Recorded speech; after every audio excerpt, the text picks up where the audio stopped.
लेके घर में घुस जाए। एक बार मुझे ताकत दे के देखो, फिर आप फैसला करना। आपने बहुत लोगों को बनाया, आपने बहुत लोगों को वोट दी। आपके क्षेत्र का विधायक और मेरा चेयरमैन मुकाबला करवा लेना आप 1 साल बाद की कौन ज्यादा काम करता है।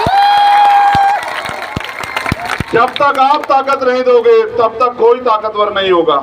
जब आप ताकत दोगे, 68,000 शिक्षक भर्ती की का जो घपला हुआ पिछली सरकार में, अति पिछड़े वर्ग के और दलित समाज के बच्चों के जो हक अधिकार छीने गए, उनकी नौकरी छीनी गई, उसके लिए 4 दिन में लखनऊ में ऐसी जमीन पे पड़ा रहा, उनकी लड़ाई लड़ते अपने झुकाने काम किया सरकार को। लेकिन क्योंकि ऐसी सरकार है जो बिल्कुल निर्दयी क्रूर है, दलित पिछड़े वर्ग के बच्चों के 20,000 पद जो है सरकार खा गई। अगर जांच होती तो शिक्षा मंत्री जेल जाते और 20,000 आपके बच्चे टीचर बनते। जब वो टीचर बनते तो अपने लोगों को पढ़ाने लिखाने का काम करते, उनकी जेब में पैसे आते तो वो मजबूत होते। सरकार नहीं चाहती कि गरीब मजबूत हो, इसलिए वो समय समय पे आपके अधिकार को खत्म करने का काम कर रही है। मेरे और आपके कंधों पर जिम्मेदारी है कि भारतीय संविधान की रक्षा सुरक्षा करनी है।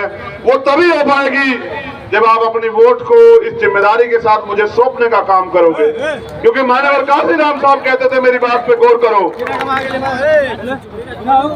कि वोट की रक्षा ऐसे करनी है जैसे बहन बेटी की रक्षा करते हैं। वोट की रक्षा कैसे करनी है?